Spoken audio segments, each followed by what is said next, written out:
अस्सलाम वालेकुम dear students, आप देख रहे हैं सैयद अली एकेडमी और हाजिर है हम लोग क्लास 11 बायोलॉजी के chapter biodiversity and class fiction के दूसरे लेक्चर के साथ में। आज की इस वीडियो के अंदर हम लोग जिक्र कर रहे हैं टेक्सोनोमिक हिरार्की के हवाले से। इससे पहले डोमेन अर्किया हो गया, डोमेन यूकेरिया हो गया या प्रोकैरिया हो गया। इन सारों के दरमियान में डिफरेंसेस, इनके मेन कैरेक्टरिस्टिक्स, इन सब को हम डिस्कस कर चुके हैं। आज की वीडियो के अंदर हमारा जो टॉपिक है वो टेक्सोनोमिक हिरार्की है। पहले आपने समझना होगा कि हिरार्कियल सिस्टम क्या होता है। ये दरअसल एक रैंकिंग सिस्टम होता है जिसके अंदर हम लोग जानदारों की अरेंजमेंट करते हैं। मतलब कि हमारे पास तो ग्रुप्स बने हुए जिन्हें टेक्सा कहा जा रहा है या टेक्जोन कहा जा रहा है। जानदार दरअसल उस ग्रुप में रखा हुआ है। पहले मिसाल के तौर पर बड़े से बड़ा ग्रुप जो है वो रखा जाएगा, फिर उससे छोटा ग्रुप, फिर उससे छोटा ग्रुप। जैसे कि समझ लियो हुक्मरानी होती है तो एक बादशाह होता है, फिर उससे छोटे होते हैं, फिर उससे छोटे लोग होते हैं। तो एक तरह का ये सिस्टम हायरार्कियल सिस्टम कहलवाता है। इसी तरह से ग्रुप्स रखे जा रहे हैं, बड़ा ग्रुप, फिर छोटा ग्रुप, फिर उससे छोटा ग्रुप। और इस पूरे सिस्टम को जो है टेक्सोनोमिक हायरार्की कहा जाएगा कि जब हम जानदारों को टेक्सा के अंदर रख रहे हैं और फिर उन टेक्सा को जो है एक ऐसे सिस्टम के अंदर रख रहे हैं जिसमें बड़ा और छोटा ग्रुप रख रहे हैं और देख रहे हैं कि किस तरह से जानदारों का आपस में भी ताल्लुक, ये सारा टेक्सोनोमिक हायरार्की के अंदर देखा जाता है। हर ग्रुप एक रैंक को जाहिर करेगा। आगे हम डिस्कस करेंगे कितने हमारे पास ग्रुप्स मौजूद हैं, जैसे कि डोमेन होगा, किंगडम होगा, फाइलम होगा, क्लास होगा, ऑर्डर, फैमिली, जीनस, स्पीशी। ये अलग अलग जो है ग्रुप्स है। सबसे छोटा रैंक जो है वो स्पीशी का होता है और सबसे बड़ा जो रैंक होता है वो डोमेन का होता है। तो इस तरह से 3 डोमेन्स हमारे पास है जिससे कि हमने पिछली वीडियो के अंदर डिस्कस किए थे। तो हर जानदार जिस ग्रुप में होगा वो उसकी रैंक को बता रहा होगा। मिसाल अगर हम ऑर्डर को देख रहे हैं तो वो रैंक बयान की जा रही है वहाँ पर, और इस तरह से डोमेन को देख रहे हैं तो सबसे हायर रैंक बयान की जा रही है। तो आइए अब हम इन सारी रैंक्स को डिस्कस करते हैं। जैसे कि हमने कहा कि तमाम ऑर्गेनिजम्स जो हैं वो 3 डोमेन्स के अंदर रखे गए हैं। तो यहाँ पर एक डोमेन, दूसरी डोमेन और तीसरी डोमेन। अगर हमने यहाँ पर कहा कि 3 डोमेन कौन कौन सी मौजूद है, आर्किया, बैक्टीरिया, यूकेरिया। हम लोग मिसाल के तौर पर सिर्फ एक ग्रुप को डिस्कस यहाँ पर कर रहे हैं जो कि है यूकेरिया। हम चाहे तो बैक्टीरिया को भी डिस्कस कर सकते हैं, फिर उसके अंदर अलग जो है किंगडम को डिस्कस किया जाएगा, फिर उसके फाइलम्स अलग होंगे। हम यहाँ पर यूकेरिया को जिक्र कर रहे हैं जिसके अंदर फिर ज़्यादा हमें किंगडम्स देखने को मिलते हैं। अब हम बात करते हैं किंगडम के हवाले से, जो कि हमारे पास दूसरे नंबर पे रैंक होता है डोमेन के बाद में। सबसे बड़ा ग्रुप जो था हमारे पास वो डोमेन था। हमने कहा 3 डोमेन, और अगर हमने एक डोमेन निकाल दिया यूकेरिया, अब यूकेरिया के अंदर हमारे पास मुख्तलिफ किंगडम्स मौजूद होंगे। तो हमारे पास 4 तरह के अलग अलग किंगडम होते हैं, जैसे कि एनिमलिया हो गया यूकेरिया के अंदर, प्लांटाई हो गया, फंगाई हो गया और प्रोटिस्टा हो गया। ये सारे के सारे जो किंगडम्स हमारे पास मौजूद हैं ये यूकेरिया के अंदर शामिल है। और यूकेरिया का मतलब ये था कि उनके अंदर यूकेरियोटिक सेल होगा। अब एनिमलिया किंगडम के अंदर जितने भी जानदार होंगे उन सब के अंदर एक तरह की सिमिलरिटी होगी। फंगाई के अंदर जो जानदार होंगे उनमें एक तरह की सिमिलरिटी होगी, प्रोटिस्टा में और प्लांटाई में इसी तरह से एक तरह की सिमिलरिटीज़ होंगी। जो एनिमल में पाए जा रहे होंगे वो किसी फ़र्क के हिसाब से आगे हम डिस्कस करेंगे प्लांट से मुख्तलिफ होंगे। इसी तरह से फंगाई में पाए जाने वाले जो है वो एनिमल से, प्लांट से, इन सब से मुख्तलिफ होंगे। तो इनमें फ़र्क मौजूद होगा। तो मिसाल के तौर पर तमाम जानदार जो थे वो 3 डोमेन के अंदर रखे गए थे।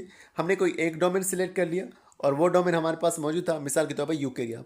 फिर यूकेरिया के अंदर हमारे पास किंगडम मौजूद थे। मिसाल के तौर पर 4 बड़े किंगडम वहाँ पर मौजूद थे, एनिमलिया, प्लांटाई, फंगाई और प्रोटिस्टा। फिर एनिमल किंगडम को हमने सिलेक्ट कर लिया। अब उस किंगडम के अंदर फिर छोटे और ग्रुप मौजूद होंगे जिन्हें फाइलम कहा जाता है। अगर मिसाल के तौर पर हमने किंगडम एनिमलिया सिलेक्ट कर लिया था, उसके अंदर टोटल जो होते हैं वो 33 के करीब फाइला मौजूद होते हैं, लेकिन हम लोग सिर्फ 9 ग्रुप्स को यानी कि 9 फाइला को डिस्कस कर रहे होते हैं। मिसाल के तौर पर एनिमल किंगडम के अंदर एक फाइलम जो मौजूद है उसे कोडेटा कहा जाता है।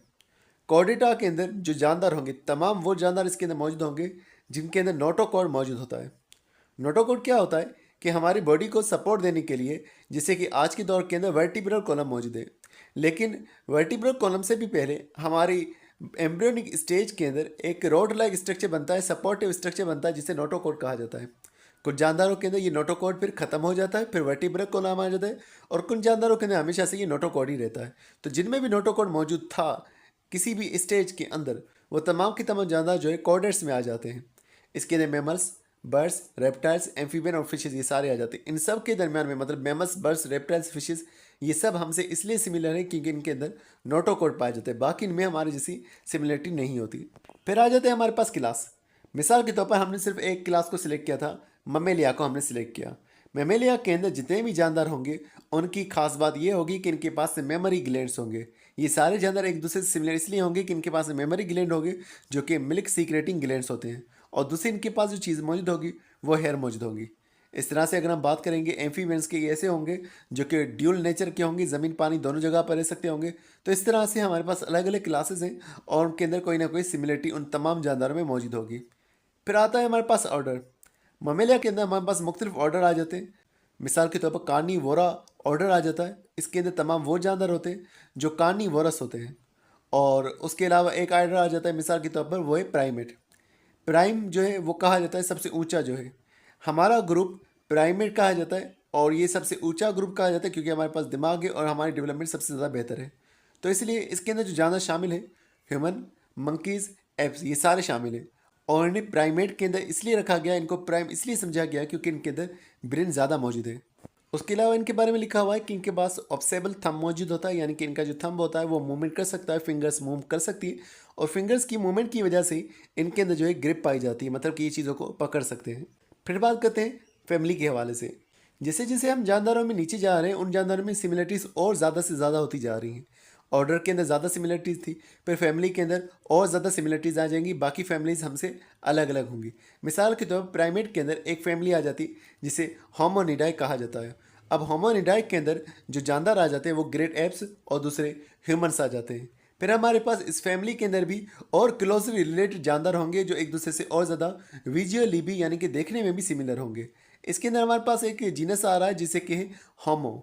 अब होमो जीनस के अंदर जानदार जो मौजूद है वो ह्यूमन है और बाकी से मिलते जुलते जानदार किसी टाइम पे हुआ करते थे जो आज के दौर में मौजूद नहीं है, उन्हें एक्सटिंक्ट कहा जा रहा है। एक्सटिंक्ट वो होते हैं जो आज के दौर में इस दुनिया में एग्जिस्ट नहीं कर रहे। तो सिर्फ एक जीनस हमारा मौजूद है और वो है हमारे पास ह्यूमन, और बाकी जो है कोई और हमारा नहीं मौजूद जीनस। फिर हम बात करते हैं स्पीशी के हवाले से। कोई एक तरह का जानदार जो है वो स्पीशी कहलवाता है। याद रखिएगा, एक हमारे पास जानदार मौजूद है, मिसाल के तौर पर लॉइन मौजूद है और उसके अलावा ल्यूपर्ड मौजूद है और उसके अलावा टाइगर मौजूद है। कहने को जो है टाइगर अलग है, ल्यूपर्ड अलग है, लॉइन अलग है। तो ये तीन अलग अलग स्पीशीज़ हो गई।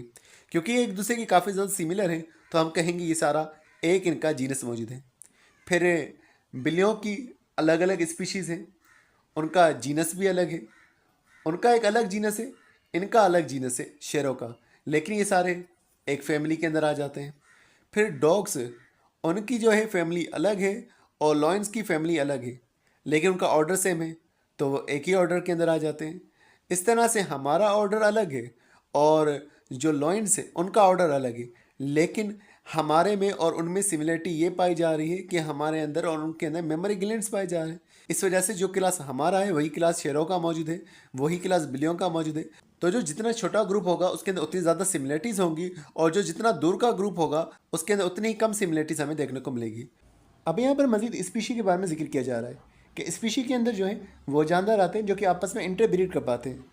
मतलब कि स्पीशी के अंदर जो भी मेंबर्स होंगे वो एक ही नस्ल के होंगे, वो आपस में नस्ल पैदा कर सकते होंगे और उनका जो नस्ल बनेगा वो फर्टाइल होगा, मतलब कि उसके अंदर भी एबिलिटी टू रिप्रोड्यूस पाई जाएगी। मिसाल के तौर पर अगर हम कहें कि एक हॉर्स मौजूद है और मिसाल के तौर पर एक हमारे पास डोंकी मौजूद है, अब उन दोनों के दरमियान में ब्रीडिंग अगर हो भी जाती है तो जो जानदार बनता है उसे म्यूल कहा जाता है, जो खच्चर बन रहा होता है। अब खच्चर इनफर्टाइल होता है, मतलब कि वो जो है आगे नस्ल पैदा नहीं कर सकता। तो स्पीशीज़ वही होगी जो एक तो इंटरब्रीड भी कर सकती होंगी और जो नस्ल बनेगी वो हमेशा फर्टाइल रहेगी। अब यहाँ लिखा हुआ है कि हमारा जीनस तो होमो है, लेकिन हमारी जो स्पीशी है वही सेपियन। तो इसलिए हमारा जो नाम बनता है वो होमो सेपियन बनता है। हमेशा नाम दो नामों पर रखा जाता है, एक स्पीशी को देखा जाएगा उसका नाम क्या है और दूसरा जीनस के नामों को देखा जाएगा। तो आज के दौर में जो मॉडर्न ह्यूमन है उन्हें होमो सेपियन कहा जाता है। अब यहाँ पर तीन और जो है वो भी जानदारों की ग्रुपिंग दिखाई गई है। तीनों का ताल्लुक जो है वो डोमेन यूकेरिया से है। एक ह्यूमन है जिसका नाम जो है वो होमो सेपियन मौजूद है, उसके अलावा स्पेरो मौजूद है जिसे पेजर डोमेस्टिकस कहा गया है, उसके अलावा ऑनियन मौजूद है प्लांट जिसे एलियम सीपा कहा गया है। ये इनके दरअसल साइंटिफिक नाम होते हैं। ह्यूमन का डोमेन जिसे कि हमने कहा यूकेरिया, स्पेरो का भी यूकेरिया, ऑनियन का भी यूकेरिया। अगर हम किंगडम की बात करें, ह्यूमन और स्पेरो दोनों ही एनिमल किंगडम से बिलोंग करते हैं, यानी यहाँ तक हम लोग सेम हैं। ऑनियन जो है एक अलग किंगडम प्लांट ऐसे बिलोंग कर रहा है, इनमें और हम में यहाँ पर फ़र्क आ गया। अच्छा, बात करेंगे ह्यूमन और स्पेरो के हवाले से, ये हमारे साथ कोऑर्डिनेट लेवल तक भी सेम है, मतलब कि इन दोनों में नोटोकोड पाया जा रहा है। अगर हम बात करेंगे एलियम सीपा के हवाले से, ये बिल्कुल ही अलग है, ये फ्लावरिंग प्लांट है, एंजियोस्पर्म में आ जाता है। फिर अगर हम मज़ीद बात करेंगे क्लास, हमारा यहाँ पर क्लास में जो है फ़र्क आ गया। हमारा क्लास मेमेलिया है, इनका बर्ड्स का क्लास जिसे एव्स कहा जा रहा है। और अगर हम बात करेंगे एलियन सिपा की, उनका बिल्कुल ही अलग क्लास है मोनोकोट। इनमें डाइकोट और मोनोकोट अलग अलग होते हैं, जिसमें सिंगल कोटिलिडॉन मौजूद होगा। ऑर्डर की बात करें, हमारा जो ऑर्डर है वो है प्राइमेट। इनका जो ऑर्डर मौजूद है वो है पेसिफॉर्म्स। जबकि अगर हम ऑनियन की बात करें तो इनका जो ऑर्डर है वो है एस्पारागेल्स। मजीद हम बात करें फैमिली के हवाले से, हमारी जो फैमिली है वो है होमोनिडाई। इनकी जो फैमिली है स्पेरो की वो है पेसिरिडाई। और ऑनियन की जो फैमिली है वो है अमालीडेसाई। और जीनस की अगर हम बात करेंगे, हमारा जीनस होमो, इनका जीनस जो है वो पेसर। और ऑनियन का जीनस जो है वो एलियम है। और स्पीशी की बात करेंगे, स्पीशी का नाम सेपियन है हमारी। इनका जो है वो डोमेस्टिकस होगा। और इस तरह से इनकी जो स्पीशी होगी वो सेपा होगी। अब ये है साइंटिफिक नेम। साइंटिफिक नेम जो है वो बनता है जब हम स्पीशी और जीनस के नाम को जोड़ते हैं। हमारा जीनस का नाम जो है वो है होमो और स्पीशी का नाम है सेपियन, तो हमारा साइंटिफिक नेम जो है वो होमोसिपियन बनेगा। इसी तरह से इनका नाम है पेसर और स्पीशी का नाम है डोमेस्टिकस, तो इनका नाम बनेगा पेसर डोमेस्टिकस। इनका नाम है एलियम और स्पीशी का नाम है सेपा, तो इस तरह से इनका साइंटिफिक नाम जो है वो एलम सेपा बनेगा। तो साइंटिफिक नाम जानदारों का रखा जाता है, ये टेक्सोनॉमी के अंदर ही होता है कि हम वहाँ पर जानदारों को एक साइंटिफिक नाम भी दे रहे होते हैं। तो डियर स्टूडेंट्स, आज की वीडियो में बस इतना ही था। उम्मीद करता हूँ ये वीडियो आपको पसंद आई होगी। इंशाल्लाह मिलते हैं नेक्स्ट वीडियो में। तब तक आप बहुत सारा ख्याल रखिएगा। अस्सलाम वालेकुम।